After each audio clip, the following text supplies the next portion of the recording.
Hi everyone, it's Liam here from Rating the Races. So I looked at the handicap marks yesterday and I spotted a horse that dropped £2 to a mark of 101, and that horse was Takr Rib Bay. Now, I was watching the race on Saturday at Haydock with two horses in mind. They were Ross Collin, who finished 4th, and Takr Rib Bay, who finished 7th. Now, Takr Rib Bay is a horse for Royal Ascot for me, and the Royal Hunt Cup is the race that I really want to see Takr Rib Bay running, and I think we're going to get a good run from him if he does turn up there. And I thought I'd make a whole blog about him, explaining why I like this horse.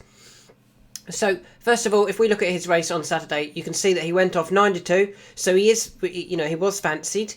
But never traded shorter than his starting price. He went off 6.58 on the exchanges, and actually the lowest he ever hit in running was 6.8, because he was held up at the back, never got involved. That came on heavy going. I think that wouldn't have been for Takr Rib Bay, and the handicapper was very kind in dropping him £2 to a mark of 101, particularly with Royal Ascot in mind. So the next thing we want to look at is the horse just past it? You know, has he lost all form and he's not running very well? Well, in November of last year, he won over 6 furlongs at Newcastle, so I don't think that's an issue.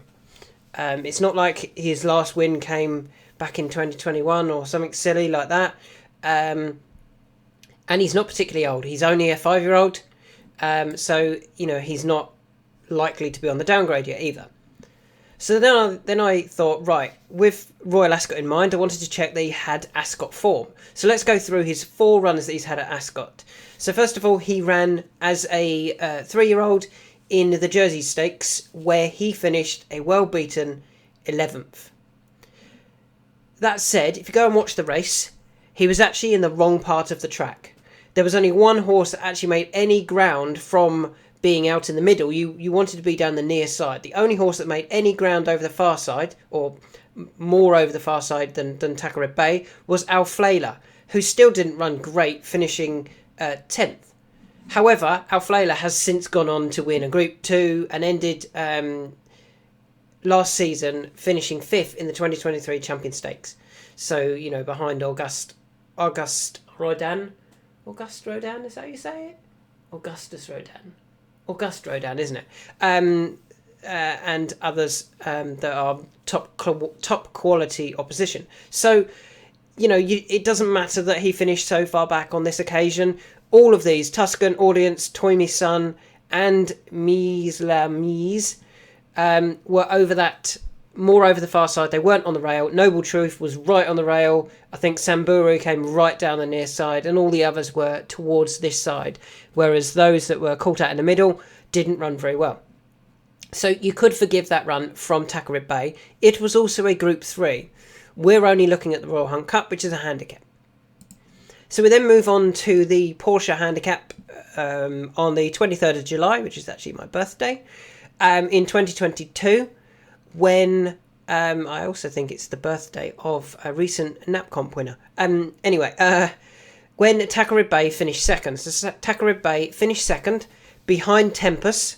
Tempus after this went on to win a Group 3 at Salisbury and then win again actually at Deauville in a Group 3. So won 2 subsequent Group 3 races at Salisbury and Deauville. And Takr Rib Bay ran a really good race here.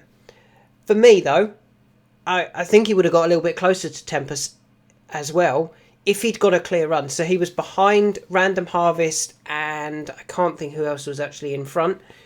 It was Dubai Mirage. I've just looked on my other screen. Behind Dubai Mirage and Random Harvest, and was getting a nice run through the race. Just as he was wanting to make a move, the gap in front of him closed. Random Harvest and Dubai Mirage just closed up. They shut the door and he couldn't get through. He then couldn't get through for a good while, at least half a furlong. And Tempus was actually making his move down the far side, getting going, kicked clear. Takr Rib Bay, I thought, did really well to get up 4 seconds to run down Random Harvest, having lost a full length and a bit through being blocked by Random Harvest and Dubai Mirage crossing in front of him, or closing the gap in front of him. So that was a good second place. As I said, behind Tempest, who went on to win 2 Group 3 races. And that actually came off a mark of 106. As I said, if he runs in the Royal Hunt Cup, it'll only be running off 101. So I think there's plenty to like already. You know, he's clearly got good form. He bumped into one at Ascot. And yeah, I think if you run this race again with Takr Rib Bay off 101, I think he goes really close here. So we then look at his next run at Ascot, which was a run in the Balmoral Handicap over a mile, where he finished 3rd.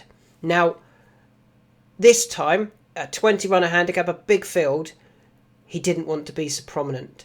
If you go back and watch the race and have a look at, say, after 2 furlongs, the front 4 in the race were Johan, who ended up finishing 16th, Symbolise, who ended up finishing 17th, Stormy Antarctic, who ended up finishing 18th, and Takr Rib Bay, who ended up finishing 3rd. He's done really well to get so close, considering you wanted to be held up. Shalir was right out the back, Sweet Believer was out the back, Safe Voyage was out the back, Orban was out the back. Montathan was probably the furthest forward of those that actually ran on to get to do all right from those that were relatively far forward. In fact, he was only kind of mid-division anyway, you know, in like 9th or 10th. So he didn't improve his positions that much, despite being potentially ridden in a way that was against in the way the race was run. It was nothing to do with, you know, you're always going to ride the horse like that. Similarly, you would ride Takr Rib Bay like he was that day. It's just that it looked like they went very hard at the front and he maybe wasn't quite in the right position in hindsight. You can actually go a bit further back. I said we could look at, like, Magical Morning was right up there. You can see he finished back in 14th. Casanova was up there, finished 13th. And Perotta was up there, finished 9th. So Takr Rib Bay has run a really good race here for 3rd. And that came off a mark of 104. So again, if the race was run to suit, or he'd been held up and actually made an effort later, and he was off a £3 lower mark, as he would be come Royal Hunt Cup Day, he goes really close to winning the Balmoral. A lucrative 103 grand for winning that. We then move on to his final run that he's had at Ascot, and that was in the Moe and Shandon International Stakes last year, on the 29th of July, worth 77 grand for the winner. So it's, you know, a feature race. It's going to have all the best handicapped horses in it. And this time he finished 6th. However, again, go and watch the race. He's finished 6th. Different tactics this day. So this was really interesting. They've now dropped him back towards the back of the field rather than being so prominent. And that really worked. Despite it being over 7 furlongs, you'd kind of think that they would be more keen to be more prominent over 7 if they think he gets 7 and a mile. And yet they went from the back and really tried to use his turn of foot. Now, he's been a bit unlucky here because he's won his group. He won over the far side. Montasib was 2nd over the far side. And then it was the likes of Fresh, Popmaster, Spangled Mac, who finished 11th, 12th and 13th. Takr Rib Bay finishing 6th. He won by about 2 lengths, I think it might have been. He won his side by nearly 2 lengths. I was just reading my notes on my other screen. He won his side by nearly 2 lengths. And at Royal Ascot, if they congregate into the middle and he can sit out the back over a mile, I think he's going to run a really big race. And again, this race that we're seeing on the screen now, he was running off a mark of 103. He would run off 101 at Royal Ascot if he runs. So the tactics would suit because he'll be held up. The trip will suit because it's over a mile. He's better handicapped than he has been.